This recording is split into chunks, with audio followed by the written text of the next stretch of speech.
Hi hello నమస్తే, నేను కృష్ణాంజనేయులు. రాజధాని అమరావతిలో ఒక్కొక్క అదనంగా హంగుల్ని చేర్చేదానికోసం ఆంధ్రప్రదేశ్ ప్రభుత్వం సిద్ధమవుతుంది.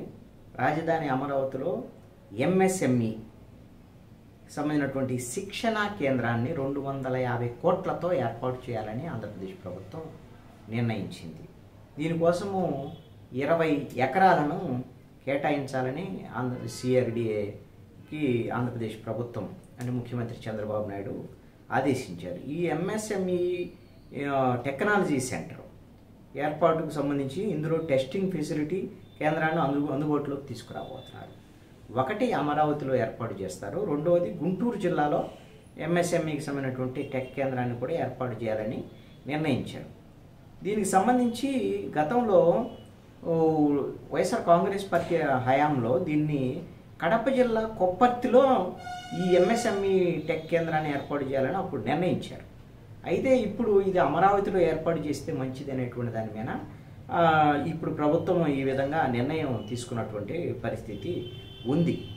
అయితే వైఎస్ఆర్ కాంగ్రెస్ పార్టీ ఏమంటుందంటే అన్ని రాయలసీమకు నష్టం జరిగేటువంటి విధంగా ఈ ప్రభుత్వం వ్యవహరిస్తుంది.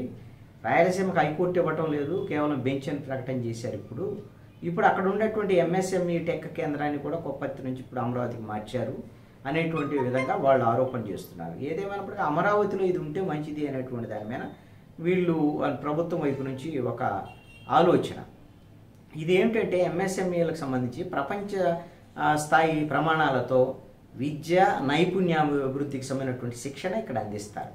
National skill qualification framework, all India council for technical education AICTE అనుమతించిన డిప్లొమా, పోస్ట్ గ్రాడ్యుయేట్ డిప్లొమా ప్రోగ్రాములను వివిధ ఇంజనీరింగ్ రంగాలకు సంబంధించినటువంటి కోర్సులని ఈ ఎంఎస్ఎంఈ టెక్ కేంద్రం ద్వారా అందిస్తారు. దీంతోపాటు డిజైన్ల తయారీ, రాష్ట్రంలో సూక్ష్మ, చిన్న, మధ్య తరహా పరిశ్రమల అభివృద్ధికి అవసరమైనటువంటి సేవల్ని ఈ ఎంఎస్ఎంఈ టెక్ ద్వారా అందించేదానికి అవకాశం ఉంటుంది. ఇది పారిశ్రామిక అభివృద్ధికి, ఉద్యోగ ఉపాధి అవకాశాలకు అనువుగా ఉంటుందనేటువంటిది ప్రభుత్వం యొక్క ఆలోచన.